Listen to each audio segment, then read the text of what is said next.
Vse skupaj prav lep pozdrav. Bilo smo v klubu seniorjev in seniork Slovenske demokratske stranke, ki je ena od 3 interesnih organizacij. So občlanjeni vsi člani Slovenske demokratske stranke, ki so starejši od 55 let ali pa so pokojni, tako da številčno smo močen klub. Torej je v klubu veliko število članov, ki imajo pred seboj še kar nekaj let dela, da bodo dosegli pogoje za upokojitev. Dosedanje postopke in ukrepe, ki so se dogajali v zadnjih letih, še posebno pa na pripravo in sprejem pokojninske reforme, spremljamo v klubu zelo pozorno in konstruktivno kritično, ne samo z ozkega vidika in interesa upokojencev, ampak mnogo širše in celovitejše, kar zajema tako mlade, delovno aktivne in državljane, ki so le še nekaj let pred upokojitvijo, kot tudi upokojence. Zakaj celovit pogled? Zato, ker nas seniorje in seniorke še kako zanima problematika interes mladih in delovno aktivnih, saj so to vendarle naši otroci, naši vnuki, skratka naši nasledniki, ker smo tako medgeneracijsko, medsebojno odvisni in povezani. Kdo finančno podpira mladega nezaposlenega? Starši upokojenci. Kdo finančno podpira upokojenca, ki nima dovolj za preživetje, dovolj za oskrbnino doma za starejše, njegovi otroci? Tu torej ne more in ne sme biti medgeneracijskega spora in konflikta, ki ga politika hoče ustvariti po znanem principu spri in vlade. Zanimivo bi bilo pogledati statistiko, koliko upokojencev lahko svojo pokojnino pokrijejo oskrbnino v domu za starejše, ki znaša od 800 do 1000 evrov ali več, verjetno manj kot 20%. Torej smo odvisni drug od drugega, zato je potreben širši pogled na ukrepe in postopke dosedanje politike. Ali je ponudba vlade v obliki predloga zakona o pokojninskem in invalidskem zavarovanju, ki nam ponuja, da bomo državljani plačevali višje prispevke, se upokojevali pozneje, ter zato prejemali tudi nižje pokojnine, res tisto, kar pričakujemo od pokojninske reforme. V klubu seniorjev in seniork se še kako zavedamo, da je pokojninska reforma zaradi znanstvenih dejstev in pokazateljev nujna in potrebna. Postavlja pa se vprašanje, kakšna je vsebinska in kako je časovno tudi načrtovana. To je izredno kompleksna reforma, ki bo imela dolgoročne posledice, lahko pozitivne, lahko pa tudi zelo negativne, boleče ali celo za nekatere usodne. Zato smo v klubu prepričani, da mora biti dobro premišljena, rešitve testirane v bazi in na terenu, predvsem pa usklajena z vsemi socialnimi partnerji. Doseči je potrebno najširši družbeni in politični konsens. Rešitve je potrebno uvajati postopno in čim manj boleče. Brezglavo hitenje z nedodelanimi in neusklajenimi rešitvami nam vzbuja vtis in sum, da rešitve ne bodo dobre, niti za sedanje upokojence, kaj šele za mlade in delovno aktivne. Sprašujemo se, zakaj tako hitenje? Kljub nasprotovanju in argumentirani kritiki vseh socialnih partnerjev, poslanskih skupin v državnem zboru, celo v največji koalicijski stranki in njeni poslanski skupini. Sprašujemo se, zakaj taka nuja, da mora predlagani pokojninski zakon biti objavljen že s 1. januarjem 2011. Nehote se nam poraja sum, da nekdo hiti in rine z glavo skozi zid za svojo lastno promocijo v tujini. Vlada je že pred časom obljubljala v svojem predstavitvenem dokumentu postopnost, da bo potrebna najprej modernizacija obstoječega zakona, s tem, da se odpravijo vse anomalije, ki so prisotne, nato pa najti in izpeljati nove rešitve kot nadgradno, ki bodo imele najširši konsens v socialnih partnerjih in politike. Obljubljala je tudi, da bo zaradi kompleksnosti reforme potrebno spreminjanje in prilagajanje tudi druge zakonodaje, ki je v medsebojni odvisnosti s pokojninsko reformo. To je zakonodaja na področju socialne varnosti, delovno-pravna zakonodaja, zakonodaja na področju varnosti in zdravja pri delu ter aktivne politike zaposlovanja. Nič od tega. Zato sprašujemo, zakaj tako brezglavo hitenje. Seniori in seniorke Slovenske demokratske stranke nadalje sprašujemo pisce zakona, ali imajo morebitne posebne izkušnje z delom v oteženih delovnih pogojih v podjetjih ali v nekaterih ustanovah ter poklicih. Ali so preverili svoje predlagane rešitve v bazi konkretno na terenu, ker ima naša generacija 40-letne delovne izkušnje, si težko predstavljamo, kako bo na primer ženska zaposlena v neposredni proizvodnji, v oteženih pogojih dela, ki pa hkrati tudi mati in gospodinja delala do 65. leta. Podobno vprašanja bi lahko se zastavili tudi za mnoge ostale poklice in zaposlitve, od železarjev, medicinskih sester, do vzgojiteljic vrtcev in učiteljev lahko bi našteval.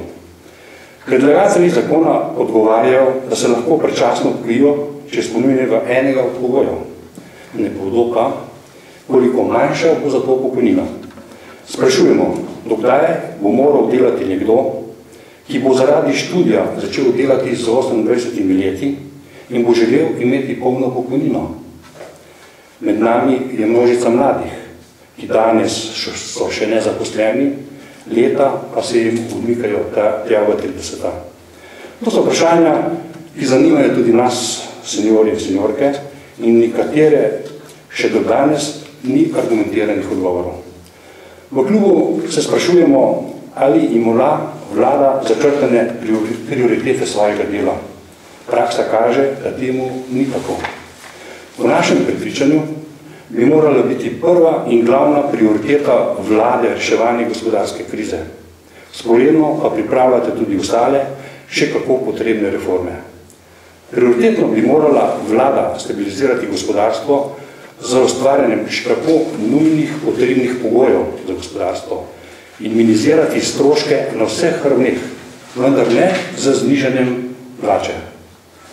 Le uspešno gospodarstvo je temelj za nova delovna mesta, za perspektivo mladih in s tem tudi razbremenitev njihovih staršev, upokojencev, s prihodkovnim finančnim proračunskim prilivom in ne nazadnje s tem tudi stabilno in vzdržno pokojninsko blagajno. Zato predlagamo vladi Republike Slovenije, če je tega sposobna, da usmeri maksimalne napore v odpravo gospodarske krize. Pokojninske reformi pa nameni več časa za iskanje boljših in optimalnejših rešitev, ki bodo imeli najširši soglasje vseh generacij ter interesnih skupin. Nič ne bo narobe, če se bo novi pokojninski zakon uveljavil eno leto kasneje, s 1. januarjem 2012. Poudarjamo, prioriteta vlade mora biti reševanje gospodarske krize, oživitev gospodarstva, sporedno pa pripravljati ustreznejšo in sprejemljivejšo pokojninsko reformo. Želim povedati še stališče kluba v zvezi z odnosom politike do upokojencev.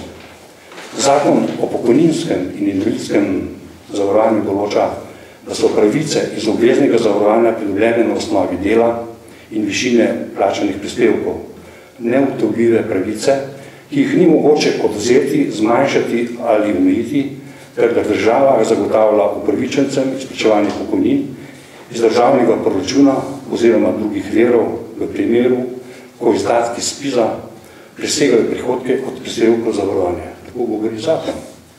In kaj se je in se še dogaja? Upokojencem, ki so v času svoje delovne aktivnosti pošteno plačevali prispevke za obvezno pokojninsko zavarovanje in največ prispevali v pokojninsko blagajno, vlada z neustreznimi valorizacijami in celo zamrzitvijo težko zasluženih pokojnin licemerno krči njihove pravice in tako pokojnine protizakonito preoblikuje v socialne prejemke, namesto da bi ohranjala njihovo realno vrednost. Razmerje med povprečnimi plačami in povprečnimi pokojninami se drastično zmanjšujejo v škodo pokojnin. Leta 2000 je predstavljalo to razmerje 68,1%. Leta 2004 64,5%, leta 2008 61,6%, v letu 2009 pa 57%. Upokojenci v povprečju prejemajo le še 57% povprečne plače, kar je pod ravnjo minimalnih življenjskih stroškov. Tudi po podatkih o dohodkovni revščini starejših je Slovenija na vrhu Evropske unije. Posledice napačnih odločitev politike, razne nedopustne spremembe formul za usklajevanje pokojnin so upokojence naše države prignale ne le na rob, ampak čez rob.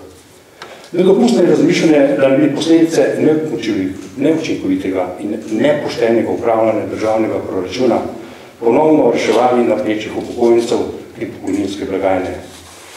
Kaj takega ne dovolijo niti v državah, v katerih imajo upokojenci mnogo više pokojnine. Naša država je v tem primeru žalosten unikum. Vlada po našem prepričanju kar naprej vleče slabe poteze, za upokojence celo usodne.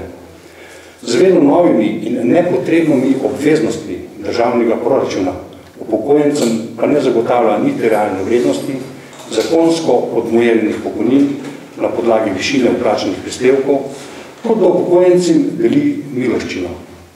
S tem daje javnosti jasno sporočilo, da delo ni vrednota.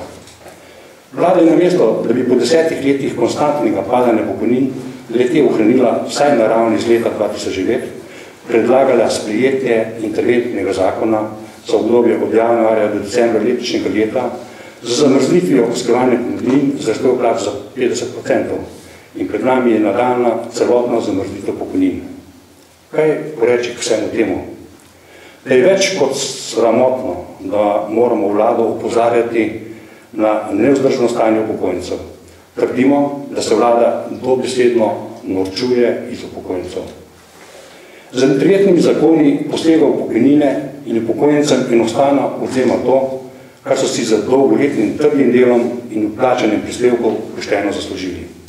In pri vsem tem Zveza društva upokojencev po večini molči in ne reagira, oziroma se s takimi dejanji vladne politike molče strinja. Enako velja za politično stranko ESUS, ki nekaj govori in zavaja upokojence in skorišča njihovo eksistenčno stisko za svoje politične cilje. Drugo pa dela, saj kot koalicijska stranka s svojimi dejanji podpira tako politiko. Upokojenci se bojimo za svojo eksistenco, predvsem pa tudi za eksistenco in s perspektivo naših naslednikov, naših otrok, s katerimi smo medsebojno soodvisni. Iz vseh naštetih dejstev se seniori in seniorke Slovenske demokratične stranke ne obetamo nič dobrega od pokojninske reforme in od stanja duha vladajoče politike,